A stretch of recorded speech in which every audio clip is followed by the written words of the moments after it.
सज्जनों और देवियों, सदगुरु कबीर कहते हैं, नग पसाण जग सकल है, पारक बिरला कोय। नगते उत्तम पारखी जग में बिरला होय। नग और पसाण सर्वत्र है। नग कहते हैं रत्न को, नग पर्वत को भी कहते हैं।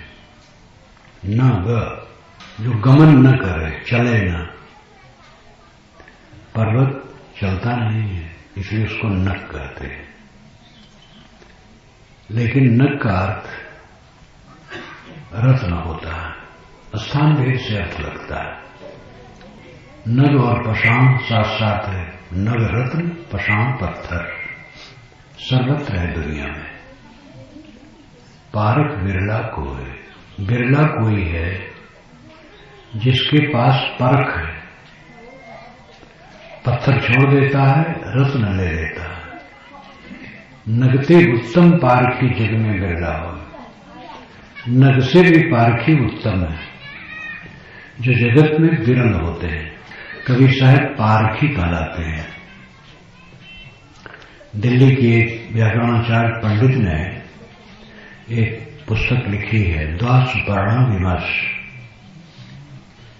वेद में एक मंत्र है, द्वासुपर्णा सजा सखाया समानम वृक्षम परिषद सजाते तयोरन्य पिप्पलम स्वागत तन्नश्नन अन्यो अभिचाक शीत। ये मंत्र ऋग्वेद का है और ये स्वर्ण स्तंभ की तरह खड़ा है। अद्वैतवादी खींचतान करके अपना अर्थ करते हैं, त्रैतवादी अपना अर्थ करते हैं, अपनी अपनी तरफ से खींचते हैं। इन सब का उत्तर दिया है और द्वैत उसमें है। द्वैत का अर्थ सच है, जड़ चेतन दो है। सांख्य चिंतन के अनुसार उन्होंने किया है, जो पारक सिद्धांत के अनुकूल है।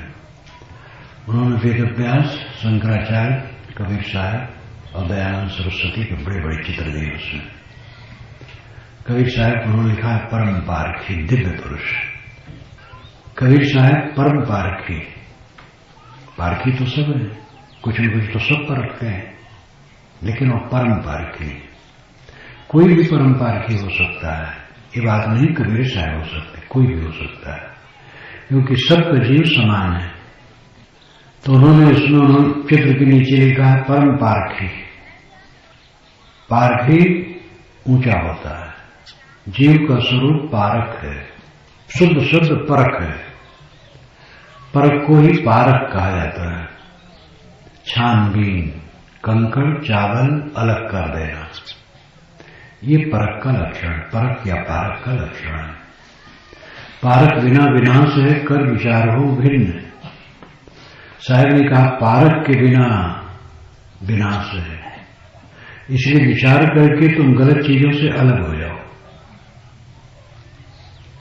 नग और पशाण सर्वत्र है, जड़ और चेतन सर्वत्र है।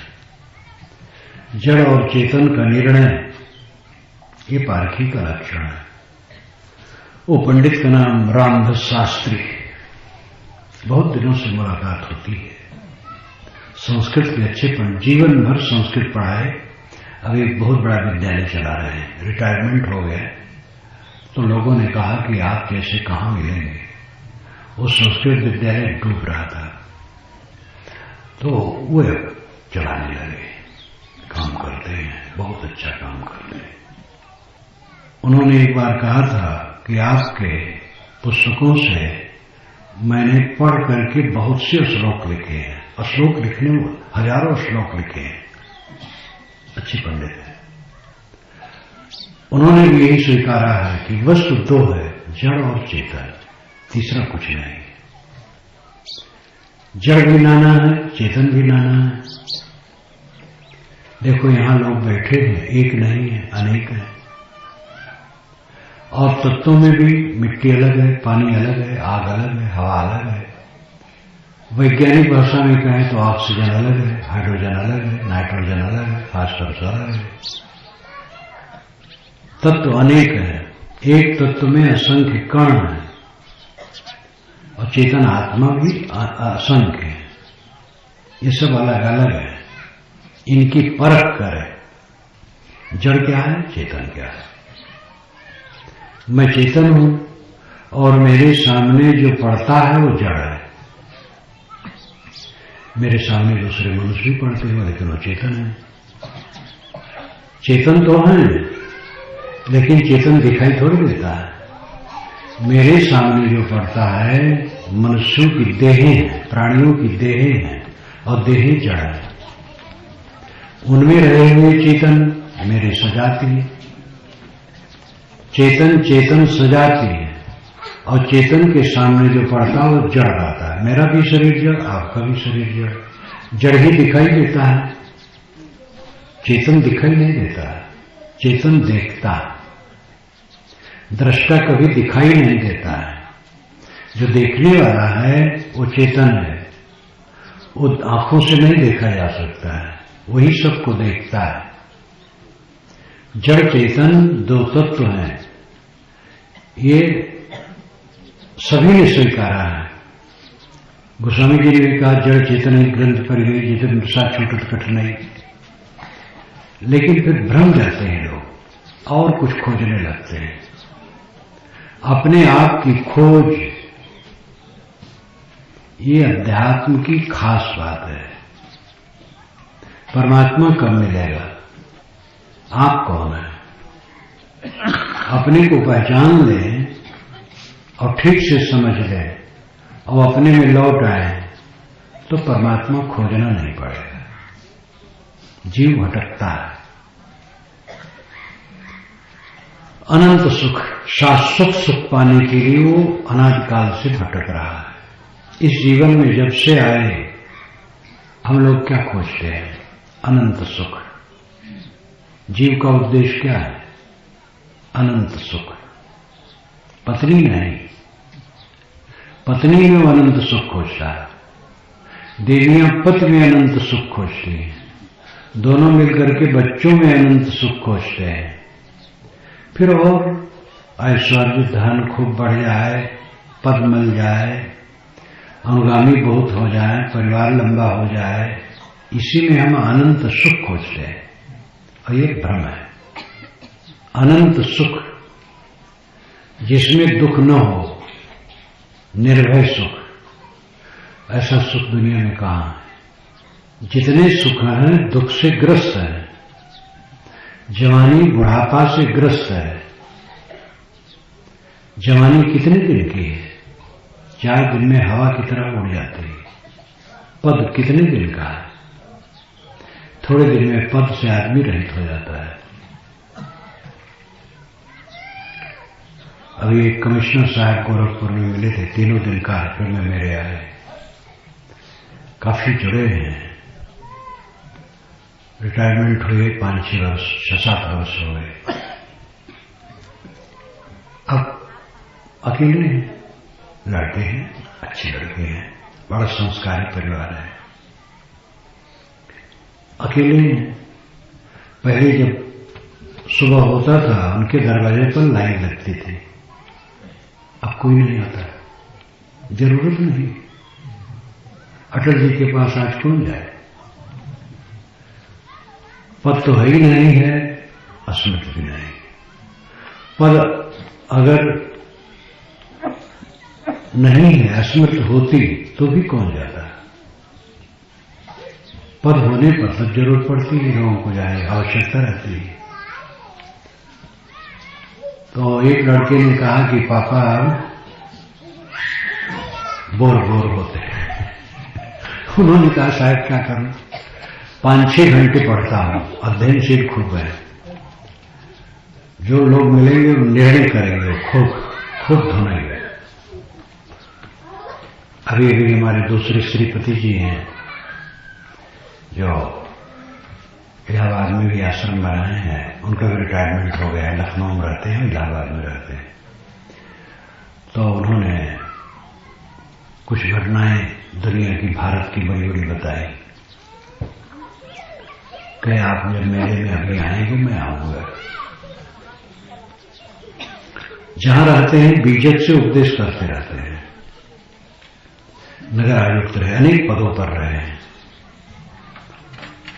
जहां रहेंगे बड़े लोग, जब बड़े अफसर उनके मिलते थे, काम जब हो जाए तो अच्छा हुजूर मैं कबीर साहब की वाणी सुनाऊं, तो ऐसा कोई कहे तो किसी कोई कहेगा ना सुनाओ, सुनाना शुरू करें। और जो अपने मातहत अफसर रहे कहे देखो सब बैठो मैं कबीर साहब वाणी सुनाता हूं। एक बार इलाहाबाद में जब नगर आयुक्त रहे तो लोग आए अपनी मांग के लिए, हल्ला करने लगे, जब तक हमारी मांग न पूरी होगी। सब बैठ गए, जो बड़े उसमें थे वो भी कुर्सी छोड़ के नीचे बैठ गए और हल्ला करने लगे। वो सुनते रहे शांत। हल्ला करने वाले कब तक हल्ला करेंगे? शांत हुए, वो कबीर साहब के बीजक का पद उठा करके उपदेश करने लगे। सब हक्के बक्के हुए। हमारे साधु कहे, धर्मेंद्र और गुरुवंशो साहब दोनों गए थे, तो कहे कि इतनी उलझन में तो हम लोग उलझ जाए और ये बिल्कुल नहीं उलझे। वो कबीर साहब की वाणी को उपदेश करने, जब देखो तब बीजक का उठाते हैं।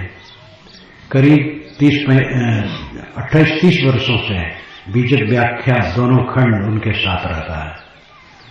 एक बार एक्सीडेंट हुआ तो दोनों खंड उधर गिरे और अपना उधर गिरे गाड़ी से, लेकिन मैंने कुछ नुकसान नहीं हुआ। वो जहां जाते हैं तहां उठा दे, झगड़ा एक बढ़ो राजा राम, जो निर्वारे सो निर्वाण। ये सब जिनको लग जाता है वो स्वयं रमते हैं उसमें और दूसरों को भी सुझाव देते हैं। किसके साथ क्या रहता है? बड़े बड़े अफसर रिटायरमेंट उनका हो जाता है। अभी मैंने सुना इलाहाबाद में कि सुप्रीम कोर्ट के जज एक जब घर में आए, उनकी पत्नी इतना बरसी उनके ऊपर कि माथा पकड़ करके बैठे गए। लोग हंसते थे कि सुप्रीम कोर्ट के जज का कितना मिजाज होता है। जो कोर्ट में बैठता है मक्खी नहीं बन सकती, कोई अन्यथा करे तुरंत ऑर्डर देगा, पकड़ो जेल में डालो, उनका अधिकार है। लेकिन घर में पत्नी के सामने भीगी बिल्ली बना बैठा।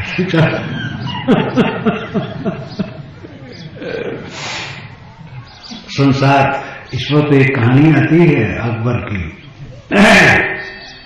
अकबर की बीरबल की कहानी बहुत बना ली गई है। अकबर ने कहा, बीरबल हमारे जितने सभासद हैं इनसे पूछो अपनी पत्नी से कौन नहीं डरता है। तो कहे जो ठीक है। तो सबको एक किनारे खड़ा किए, एक एक से पूछना शुरू किए, आप अपनी पत्नी से डरते हैं? कहना जरूर मैं डरता हूं। तो उनको एक तरफ खड़ा करें। जो कहे मैं अपनी पत्नी से डरता हूं, सबको एक तरफ खड़ा करते गए। एक व्यक्ति उसमें उधर नहीं खड़ा हुआ। तो बीरबल ने कहा, तुम अपनी पत्नी से नहीं डरते हो? कहे नहीं, मेरी पत्नी ने कहा है कि जिधर सब लोग खड़े उधर न खड़ा होना। इसका मतलब तुम भी डरते हो।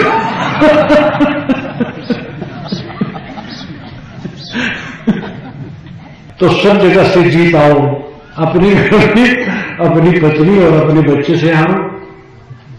ये संसार कैसा है? अनंत सुख हम खोजते हैं और कहीं बाहर नहीं मिलने वाला है, अंतर्मुख होने पर मिलने वाला है। नग आपका अस्तित्व है, रत्न, इसलिए शायर ने कहा, रतन का जतन कर माड़ी का श्रृंगार, आया कबीरा फिर गया झूठा है अहंकार। रतन का जतन करो, आत्मा रतन है, इसको जतन से रखो। माड़ी का श्रृंगार, जिसमें मोह करके भटक जाते हो, माड़ी का है, सही नहीं है। माड़ी कपड़े पर चढ़ाई जाती है तो कपड़ा चिकना दिखता है, धो देने पर वो खखरा हो जाता है। ऐसे दुनिया का जितना रंग रौनक है सब माड़ी का है, 4 दिन का। जवानी की चमक कुल 8-10 वर्ष की है। पद, प्रतिष्ठा, संयोग सब क्षणिक। पानी की धारा की तरह सारा दृश्य बहता है, कुछ स्थिर नहीं। आया कबीरा फिर गया, झूठा है हंकार। साहब कहते हैं कि जीव आए, बड़े बड़े आए, गरजे कि हम दुनिया को वश में कर लेंगे, और वो चले गए। दुर्योधन को यही खौफ था, यही गुमान था, विजय मेरे हाथ में है। 11 छोड़ी सेना और पांडवों के साथ इनकी तरफ सूरवीर बहुत, भीष्म पितामह जिनके सामने खड़ा होना मुश्किल, द्रोणाचार्य, कर्ण, कृपाचार्य और अनेक वीर थे। और श्री कृष्ण महाराज से और युधिष्ठिर से बहुत रजवाड़े दुखी थे, क्योंकि इन्होंने अनेकों रजवाड़ों को पीटा था। तो क्षुब्ध होकर के सब दुर्योधन के साथ थे। इसलिए दुर्योधन को लगता था कि अब मेरे बस में सब हो जाएगा। युधिष्ठिर ने कहा था 5 गांव मुझे दे दो, हम उतने में गुजर कर लेंगे, ना आधा राज दो। वो 5 गांव भी क्यों नहीं दिया कि 5 गांव दे करके सांप को जिलाए रखना अच्छा है? युद्ध छेड़ो और मार दो, खत्म हो, निष्कंटक राष्ट्र। जब उलोक को संदेश वाहक भेजा है, जो शकुन का पुत्र था, जितनी कटी कटी बातें संदेश में कहा, जिससे उत्तेजित हो, सामने आए, हम भून दे, बस खत्म हो जाए। समझाते समझाते सब थक गए। धृतराष्ट्र, गांधारी, विदुर, द्रोणाचार्य, भीष्म पितामह सब थक गए। महाभारत में विदुर केवल निष्पक्ष और निर्मल है, उस सब में त्रुटि है। सब थक गए, लेकिन वो किसी का नहीं माना। परिणाम भयंकर हुआ, विनाश, दोनों तरफ का विनाश हुआ। रोते रोते जो बचे वो मरे। ऐश्वर्य की चमक दमक में जो चिपकता है, उसका परिणाम यही होता है, चाहे वो बड़े पैमाने पर हो, चाहे छोटे पैमाने पर हो। हम जिससे प्रलुब्ध हैं वो क्षणिक है, उसमें स्थिर सुख का तो भ्रम होता है। स्थिर सुख कहां? सब में रंग में भंग हो जाता है। लक्ष्मण राम के अत्यंत अभिन्न, लेकिन उसी सरजू में वे जाके डूब गए राम के रहते रहते। एक शर्त, गोस्वामी जी ने सब छोड़ दिया, दुख वाला काम, सुखांत उन्होंने रखा मानस। राम पहुंचे अयोध्या, राजगद्दी हो गई, और उसके पश्चात राम राज्य का सुंदर वर्णन, दैहिक दैविक भौतिक तापा राम राज मक्काहन व्यापा। अब राम दुनिया भर के मालिक हैं, अनंत ब्रह्मांड नायक हैं, उनका राज्य हो तो ताप कहां रहेगा? और सब सुख सुख का वर्णन किया। फिर ज्ञान भक्ति वैराग की चर्चा की, प्रश्न करवाया, और सब पूरा मने आध्यात्मिक भक्ति का लक्षण इतना सुंदर, और उसी में समाप्त कर दिया।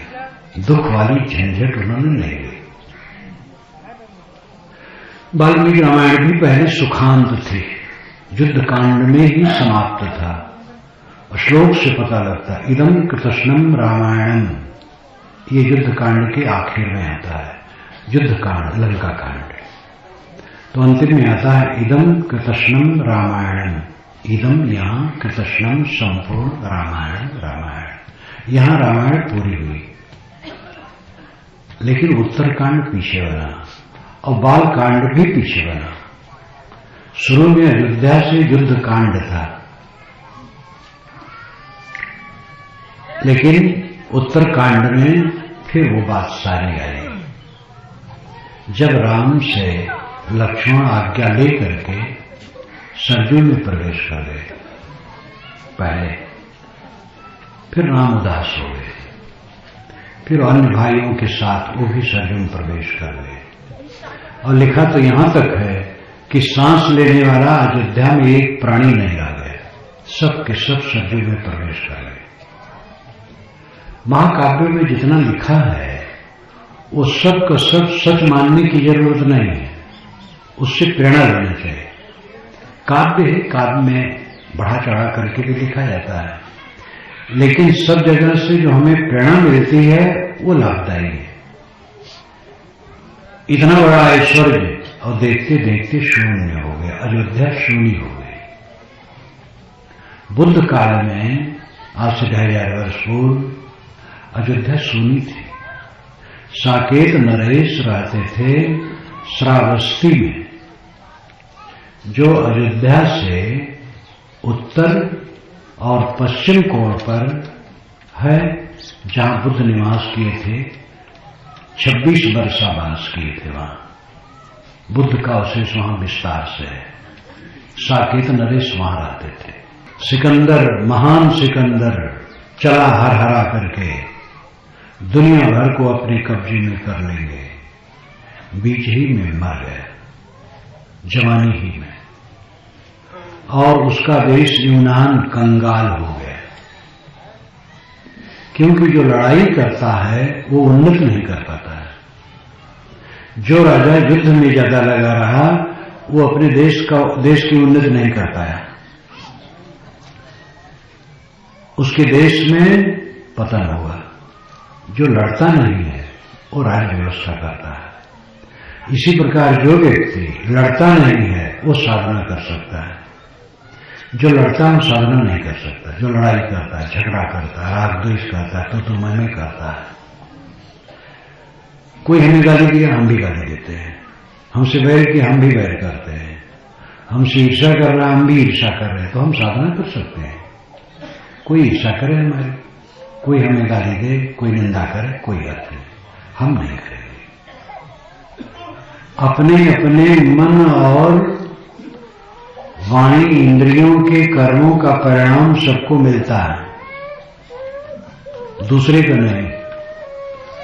हमें कोई गाली दे, भ्रष्ट कहे, बहुत बहुत ऑब्जेक्शन करे, उससे हमारा कोई नुकसान होने वाला नहीं। अगर हम गाली देते हैं, हम दूसरे की निंदा करते हैं, हम दूसरे की बुराई करते हैं, हमारा मन खुराफात में है, तो हमारा नरक है। इसलिए कल्याण का रास्ता बड़ा सरल है। अगर दूसरे के द्वारा हमारा कल्याण होना होता तो मजबूरी थी, वो कृपा करे तब हो। लेकिन कल्याण तो अपने ऊपर कृपा करने से होने वाला है। हम और आप अपने ऊपर कृपा करें और काम करें, अपने मन को संभालें, अपनी इंद्रियों को संभालें। लड़ोगे तो लड़ने में शक्ति नष्ट होगी। राग द्वेष करोगे, कलह करोगे, तो उसमें अपनी शक्ति नष्ट होगी और फिर कल्याण नहीं कर पाओगे, साधना नहीं कर पाओगे। और अगर लड़ोगे नहीं, चुपचाप सिर झुका करके अपने कल्याण मार्ग में लगे रहोगे, तो शांति पाओगे। घर और बाहर सब जगह, ज्यादातर घर में है लड़ाई। कहां है? घर में। और घर के नजदीक है तो उनसे निकटों से लड़ाई होती है, दूर से नहीं। दूर कोई है तो भी किसी न किसी भांति निकट है, तब वैर विरोध है, नहीं तो न होगा। संधि है, 50 कोस की दूरी पर है, लेकिन कुछ खटखट हो गया तो संधि से वैर हो गया। संबंध में ही कला होता है। संबंध के कला को जीत लेना, ये कल्याण का रास्ता है। कला में स्वर्ग नहीं है और स्वर्ग में कला नहीं है, लाओ त्से ने लिखा है। लाओ त्से की वाणी तो इसमें कई लोग पढ़ चुके होंगे। चीन में संत हुए हैं।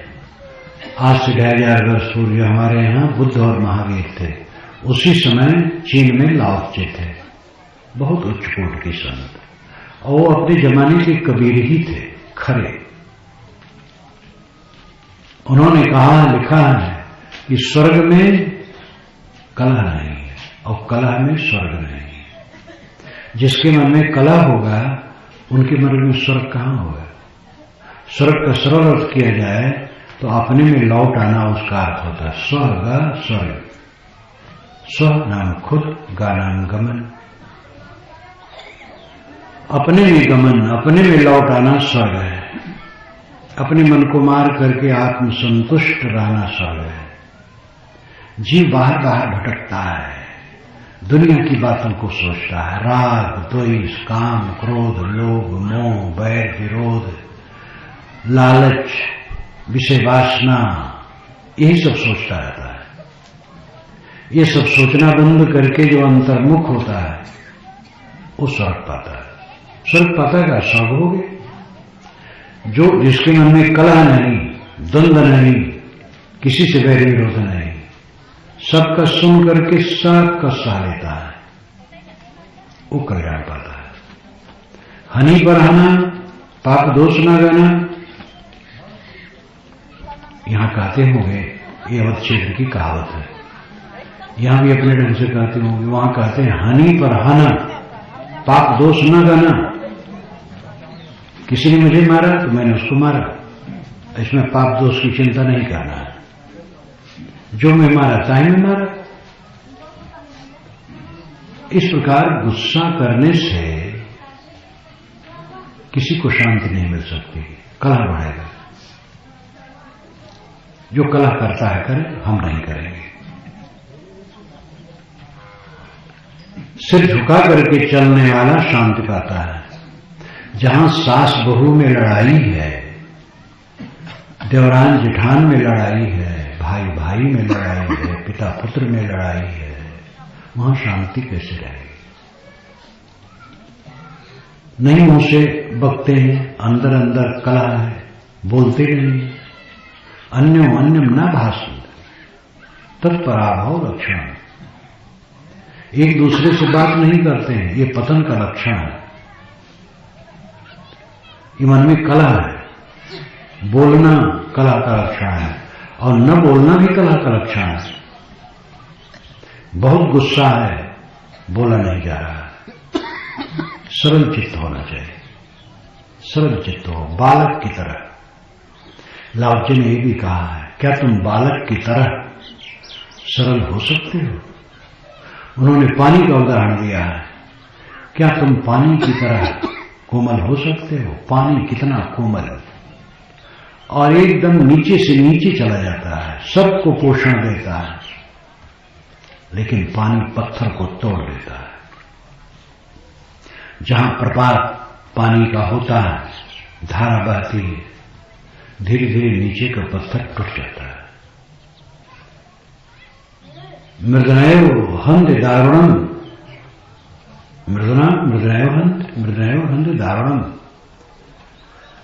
कोमलता कोमलता को परास्त करती है, बस करती है, और कोमलता कठोर को भी बस करती है। आप कोमल बन जाओ, अगले आदमी को बस कर लोगे। कठोर बनोगे, एक बच्चे को भी बस में नहीं कर सकते हो। अहंकार तो ऐसा रहता है, मैं कुल कर लूंगा, चले जाए गांव घर के लोग, अलग हो जाए, मैं सब कर लूंगा। क्या तुम सब कर लोगे? 10 आदमी का काम तो क्या कर लोगे? अहंकार न करो। मैं सब कर लूंगा, इसका भी अपना अर्थ है, एक सीमा में। कोई सहायक नहीं रहेगा, अपना गुजर बसर हम कर लेंगे, और निश्चित है आदमी कर लेता है तो उसका एक सीमित में अर्थ है। लेकिन पूरे परिवार को लेकर के जिस उन्नति का काम आप कर रहे हैं, आप अकेले कर पाएंगे? नहीं कर पाएंगे। मैं ही कहूं कि मैं कुल कर लूंगा, तो क्या कुल कर लूंगा? मैं यहां बैठा बोल रहा हूं, मेरे साधु शाम के लिए भोजन बनाने गए होंगे, अब मैं यहां बोल लूं, वहां भोजन कैसे बनाने जाऊंगा? पुस्तक में बैठे रहे होंगे, पुस्तक देख रहे होंगे, मैं वो भी कैसे कर लूंगा? अनेक जगह लोग कुछ कुल करते हैं, मैं कैसे कर लूंगा? आज से मेले में कैंप में महात्मा चले गए होंगे, याद ये जो प्रतिवर्ष का होता है, ये भी पूरा एक कुंभ जैसा विशाल हो जाता है, और वहां 10-12 लोग लगे रहते हैं, आते जाते रहते। कहीं भी उदाहरण लो, अपने घर का अंदाज लो, खुद अपने घर में हो, 4 हो 10 हो 15 हो, सब मिल करके तो घर की उन्नति करते हो, अकेले कैसे कर लो? सिर झुका लो, अपने बच्चे से सिर झुका लो, पत्नी से। ये नहीं कि पत्नी से झुका है, आप भी झुका लो। अभी आप सुने नहीं कहानी, सब अपनी पत्नी से डरते सबसे सिर झुका लो, बस शीतल हो जाओ। अकड़ोगे तकलीफ होगी। अब अकड़बाजी चलने वाली किसी की नहीं, सबकी अकड़ खत्म होती है। लाओत्से ने भी कहा है कि पौधा कोमल होता है, इसलिए जीवन होता है। पका पेड़ खड़ा हो जाता है, उसका जीवन खत्म हो जाता है, काट दिया जाता है। जिसमें कोमलता है उसमें जीवन है, जिसमें कठोरता है वो मौत के निकट है। शरीर की मौत होना कोई बुरा नहीं है, लेकिन आध्यात्मिक मौत, कठोरता में मौत है, आध्यात्मिक मौत है। कठोर न बनो, कोमल बनो, सब जगह विनम्र बनो। अहंकार करने से गर्मी गर्मी गर्मी, हर समय धुंध में जीता है और न सोचने योग्य बात सोचता है, न बोलने योग्य बात बोलता है और न करने योग्य काम करता है। अहंकार में यही दुर्दशा होती है। दुर्योधन का उदाहरण है ये, अनेक का है। रावण का क्या हुआ, कहानी जैसी है, इतना हट। वाल्मीकि रामायण में जब बहुत समझाया गया तो उसने कहा कि मैं टूट सकता हूं, झुक नहीं सकता हूं। स्वभाव को जीतना सरल नहीं है। मैं टूट सकता हूं, झुक नहीं सकता, झुक नहीं सकता हूं। मैं राम के सामने झुक नहीं सकता। सीता को दे दूं, इसे सहज है, और परिणाम भयंकर विनाश। कितना घटना घटी, कितनी नहीं घटी, ये चिंता न करो। प्रेरणा क्या है? प्रेरणा यही है कि जो अहंकार किया वो दुखी हुआ, जो विनम्र हुआ वो सुखी हुआ, जो त्याग किया वो सुखी हुआ। सारे संसार में गुण दोष है। ये भी जो बड़ाई लोग करने लगते हैं किसी जाति की, किसी वर्ण की, किसी ग्रुप की, उनको दूध का धोया और दूसरे को खराब। किसी देश की, प्रदेश की, क्षेत्र की, गांव की बड़ी बड़ाई करने और दूसरे खराब, ये सब अल्पज्ञता है। सारे संसार में गुण दोष है। सभी वर्गों वर्णों में गुण दोष है। नग प्रसार जग सकल है। जहां आप निंदा करते हैं वहां भी नग है, अच्छे लोग हैं। और जहां आप बेवकूफी से बहुत बड़ाई कर रहे हैं वहां भी दुष्ट लोग हैं। इसलिए बेवकूफ हमें नहीं बनना। नग प्रसार जग सकल है। हमें पारखी बनना चाहिए, परख करके लेना चाहिए। जीव के साथ कुछ नहीं है। अकेला आया है, अकेला चला जाएगा। 4 दिन का झमेला है। इसमें रह करके राग द्वेष करना कितनी बेवकूफी है। यही रहना होता रोज तो राग द्वेष करते, जब तब भी नहीं करना चाहिए। राग द्वेष करेंगे दुख होगा। लेकिन आखिर जिसके लिए हम झंकते हैं, मरते हैं, चिपकते हैं, थोड़ी थोड़ी चीज को लेकर के कला करते हैं। भाई भाई में मेड़ को लेकर के झगड़ा, थोड़ी जमीन के लिए झगड़ा, दरवाजे पर थोड़ी जमीन के लिए झगड़ा, खूंटा एक बीता हमारे तरफ भाई ने गाड़ लिया, इसको लेके कला। ये सब समझदारी का लक्षण है। समता से जियो, प्रेम से जियो, हृदय हरदम सरल है, उलझन है। हमारे चित्त में किसी के लिए वैर न रहे, किसी के लिए कलह न रहे, किसी के लिए दुर्भाव न रहे। हमारा जीवन मक्खन बन जाएगा। शीतल रहो और शीतलता का सर्वत्र प्रकाश करो। पानी जहां रहता है चारों तरफ शीतलता रहती है। आग जहां रहती है चारों तरफ गर्मी रहती है। अगर हमारे हृदय में कुप्रवृत्ति है, क्रोध, द्वेष, ईर्ष्या, तो हम जलेंगे और आसपास के लोगों को असंतोष होगा। मन में विकार रहता है तो चेहरा तनाव से ग्रस्त रहता है, चेहरे पर नसें निकल आती है, लाल चेहरा, बोलते नहीं, बोलते हैं तो जहर निकलता है। कितना अशुभ है, इतना उत्तम मानव जीवन। फूल की तरह आपका चेहरा खिला रहना चाहिए, प्रसन्न, बच्चे की तरह, एकदम सरल। बच्चा एकदम सरल होता है, बच्चा अबोध होता है लेकिन सरल होता है। हम लोग अबोध नहीं और सरल है तो सोने में सुगंध है। बच्चे की विशेषता है सरलता, लेकिन दोष है अबोध। वो दोष अवस्थाजन्य है, उसका दोष नहीं है।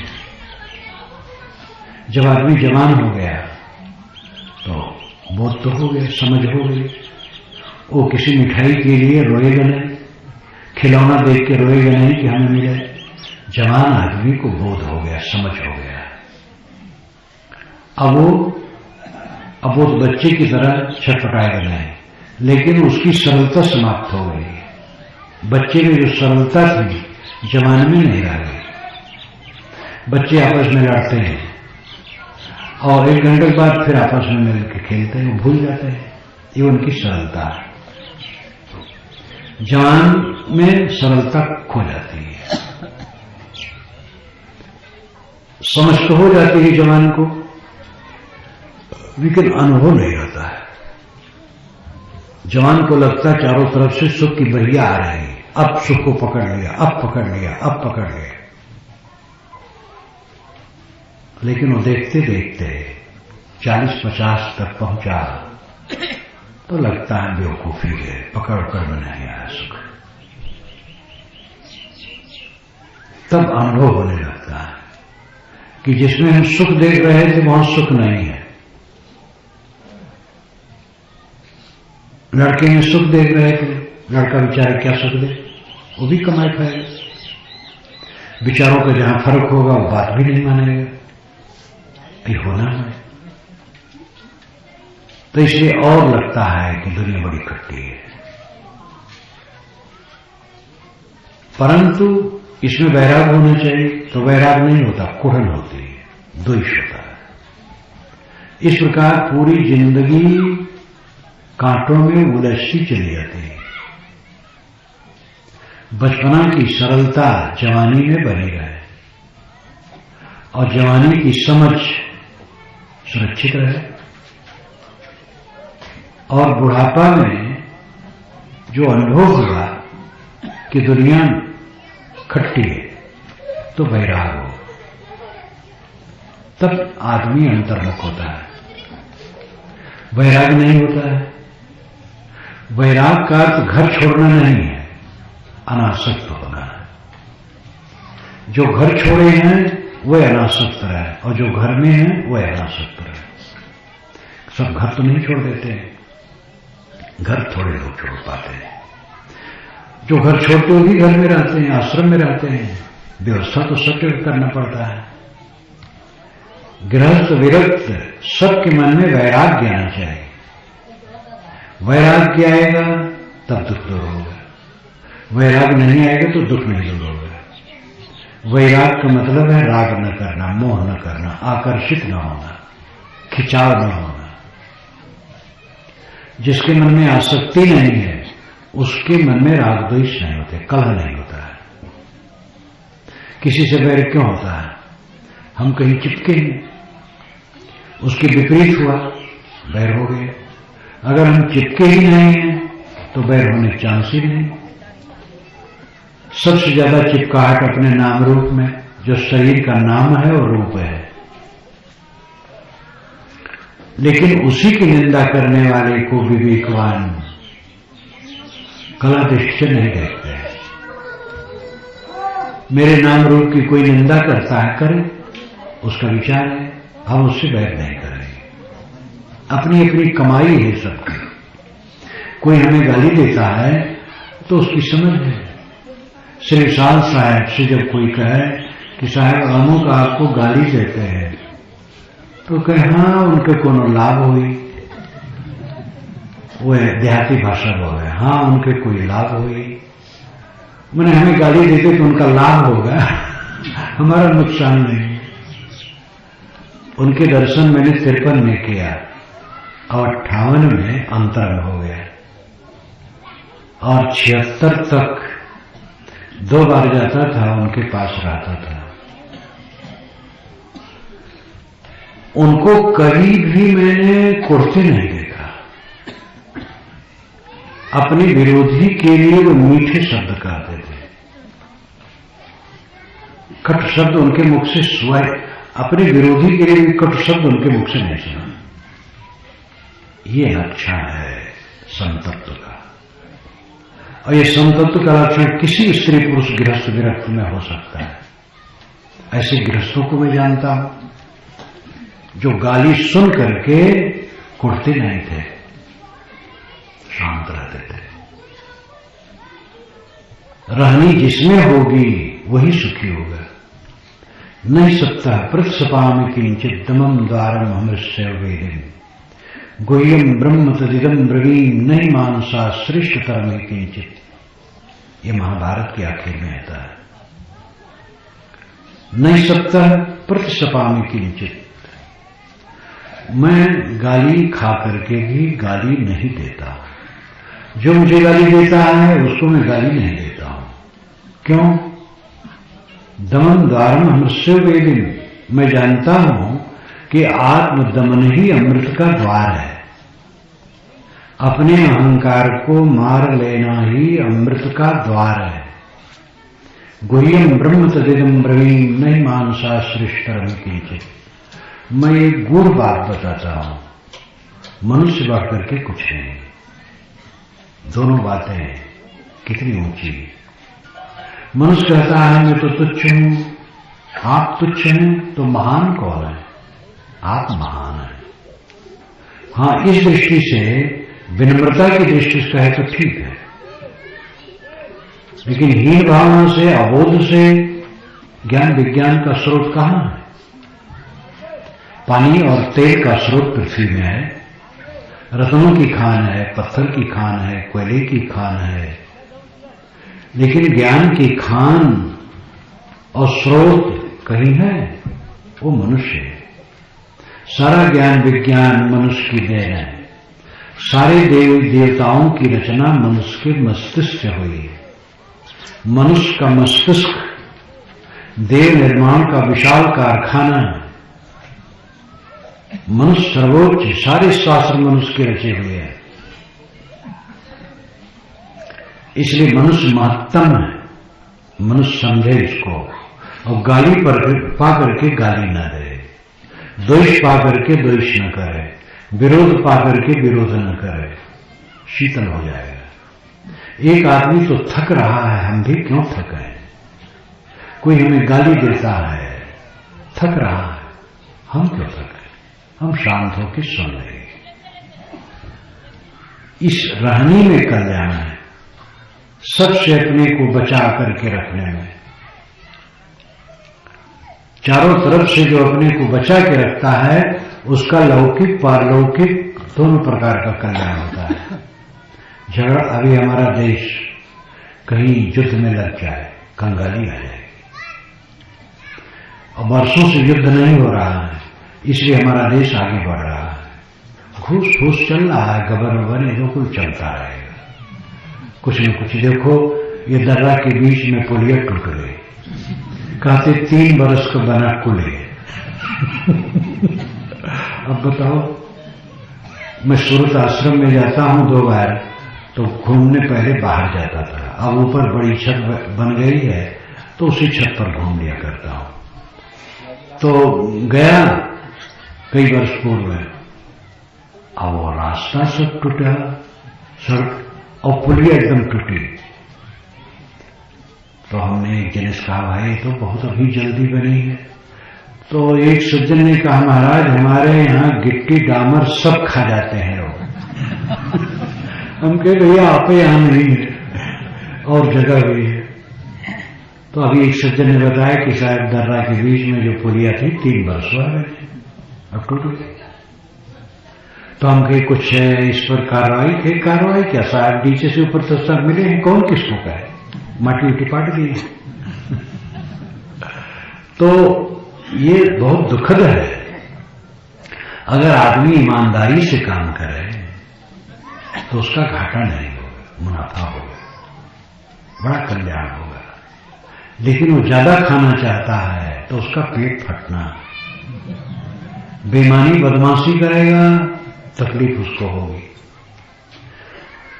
तो घूस, मिलावटबाजी, गबन और तमाम प्रपंच हिस्सा, यही कोई भी निर्माण चलता है तो उसमें हिस्सा नीचे से ऊपर तक बढ़ता है, कुल होते हुए भी विकास हो रहा है। लेकिन अभी युद्ध में फंस जाए, कंगाली आ जाए, बड़ा दुख हो। राष्ट्र, गांव, घर, परिवार, समाज, कहीं भी उन्नति न लड़ने से, पति पत्नी में न लड़ो तो सुखी रहोगे। पति पत्नी में लड़ रहे हैं, एक दूसरे को देखना नहीं चाहते, बोलना नहीं चाहते, क्या सुख है घर का। दंपति मिलते तो प्राय पूछता हूं आपस में लड़ते तो नहीं हो। जब कोई स्त्री पुरुष मिलने आते हैं तो प्राय में पूछा करता आपस में लड़ते तो नहीं। लड़ करके सब दुखी। लड़ना बंद करो, प्रेम करना सीखो। ढाई आकर प्रेम का पढ़े सो पंडित हो। प्रेम पाठ का चोलना पहिर कबीरू नाच। प्रेम रूपी वस्त्र का चोलना पहन करके नाचो। सारा काम प्रेम पूर्वक करो। जीवन प्रेममय हो, सरल विनम्र। अनेकों को मैंने थोड़े जीवन में देखा, बहुत गुर्राने वाले रो रो के मर गए। बड़ा अहंकार उनको, बड़ा अहंकार, और अंत में रो रो के मरे। जो विनम्र होता है उसको रो रो के नहीं मरना पड़ता है, वो तो पहले ही मन को मार गया। साहब की आधी पंक्ति है, तब जानिया जब जीवत मोह। जीवन को तब जाना जब जीते जीते मर गया। जीते जीते मरने का अर्थ क्या है? विवाद रहित, करा रहित, असंतोष रहित, सब समय संतोष। भोजन मिलता है, वस्त्र मिलते हैं, रहने की जगह मिलती है, और क्या चाहिए। अब एक ही बात बाकी है, मन निर्मल रहे, और वही नहीं करते लोग। भोजन का स्तर बढ़ाने, कपड़े का स्तर बढ़ाने, मकान का स्तर बढ़ाने के चक्कर में पड़े, दूसरे देखा देखी। ये स्तर के चक्कर में ना पड़े। पैसा ज्यादा बढ़ जाएगा तो बड़ा मकान बना लीजिएगा, बड़ी गाड़ी खरीद लीजिएगा, लेकिन तब सुखी हो जाएंगे, ऐसी बात नहीं है। धनी लोग सुखी हैं, भ्रम है। बिना सद्गुण के कोई सुखी नहीं होगा। सुख दुख की अनुभूति का द्वार मन है।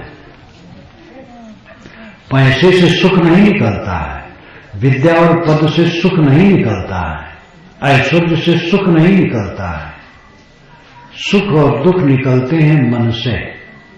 मन उलझा है तो दुख निकलता है मन से, मन सुलझा है तो मन से सुख निकलता है।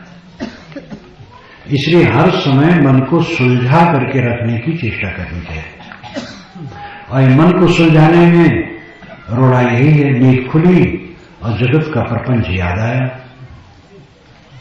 कलह की बात याद आई, घाटा मुनाफा, हान लाभ, राग द्वेष, ये कूड़ा कबाड़, और उसकी सफाई के लिए साधना नहीं है। इतने लोग यहां बैठे हैं, नर नारी, और सब समझदार हैं। कितने लोग हैं जो रोज 1 या 2 बार अलग बैठ करके ध्यान, चिंतन, मनन करते हैं। अकेले में बैठ जाओ, ज्ञान का ग्रंथ पढ़ो, आत्मचिंतन करो कि पहले जैसी काम लंपटता है कि घटी, क्रोध, उद्वेग, अशांत पहले जैसी है कि घटी, इस सब सोचो। ध्यान करो, मन एकाग्र करो। कितने लोग करते हैं? सुबह से शाम तक, शाम से सुबह तक खाना पीना, सोना जागना, बकवास करना, काम धंधा करना, यही सब करते हैं। खाना पीना सोना जागना तो ठीक है, काम करना भी ठीक है, बकवास करते हैं, लेकिन साधना का काम नहीं करते हैं। किसी दिशा में जब तक समय न दोगे और मेहनत न करोगे, विकास कैसे होगा? आध्यात्मिक विकास के लिए चेष्टा नहीं, ऐसा आदमी का मन सुन्न है उसके तरफ से। इसलिए सन्निपातग्रस्त आदमी जैसे दुख पाते हुए भी एहसास नहीं होता है। पागल है, लेकिन पागलपन का एहसास उसको नहीं होता। किसी पागल को कह दो तुम पागल हो गए, वो लाठी ले देगा, वो कहेगा तुम पागल अपनी पागल नहीं मानता है। हम लोग ऐसे पागल हैं जो अपने पागलपन को समझते नहीं, अपने पागलपन को समझें, उसको दूर करें। सब लोगों को चाहिए अकेला हो 24 घंटे में 1 बार, 2 बार, 3 बार अपने घर में अकेले बैठ जाओ, मौन होकर के, और सोचो हमारे अंदर में टीस क्या है, तृष्णा क्या है, लोभ लालच क्या है, मेरे द्वारा किसी को कष्ट तो नहीं हो रहा है परिवार में या किसी को, ये सोचो और सोच करके उसका निर्वाह करो। देखो अपने को आनंद और सबको आनंद मिलने लगेगा।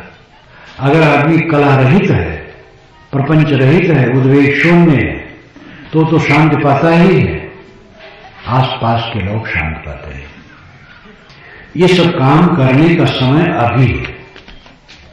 हवा की तरह समय भागता चला जा रहा है। दुख में मत घबराना बंदे, यह जग दुख का मेला है। चाहे भीड़ बड़ी, अंबर पर उड़ना तुम्हें अकेला है। दुख में घबराओ ना, ये संसार दुख से भरा है। भीड़ चाहे जितनी मिल जाए, लेकिन आकाश में तुम्हें अकेले उड़ना है। घर के सभी लोग हैं, हमारे मन में कुढ़न है, बिस्तर पर पड़े पड़े जलते रहेंगे। जो लोग शांत हैं शांत हैं, हमारा मन खराब है, हम जलते रहेंगे। हमारे मन में काम का उद्वेग है, किसी लड़की को देख करके मोह है, छटपटाते रहेंगे। किसी के धन को लेकर के ईर्ष्या है, मेरा मन जलता रहेगा। अकेले ही यहां सुख दुख भोगना है और आगे भी अकेले जाना है और परिणाम आगे भोगना है अकेला। ये साथ जो है क्षणिक है, पति पत्नी साथ रहेंगे भ्रम है, कोई साथ रहने वाला नहीं। आगे आज जो पति पत्नी, आगे भी पति पत्नी रहेंगी, झूठ, एक मोह पैदा करना और कुछ नहीं। तृण की तरह तालाब में स्नान करने जाओ, देखोगे तृण तैरते हैं, एक दूसरे से जुड़ जाते हैं, हट जाते हैं, तीसरे चौथे से जुड़ते हैं, पहले वाले से भी जुड़ जाते हैं। हवा के लहर में तृण एक दूसरे तृण से मिलते हैं और छूटते हैं। ऐसे काल चक्र के प्रवाह में ये प्राणी एक दूसरे से मिलते हैं, छूटते हैं, मिलते हैं, छूटते हैं, अंत में कोई किसी के साथ नहीं। और इसी के लिए सारा पाप हो रहा है। 4 दिन का जीवन मुसाफिर खाने की तरह क्यों मन में बैर वाला है, क्यों किसी को कटक है। कोई गाली देता है, दे खूब दे, जम करके दे, हाथ जोड़ करके कह दो भैया और गरियाओ, अभी कम है, अब आप न गरियाओ। देखो उसकी गाली मर जाएगी। जरा सीखो तो, सिर झुकाना सीखो तो। सिर झुका करके उस मुक्ति के द्वार में हम प्रवेश कर सकते हैं, सिर उठा करके नहीं।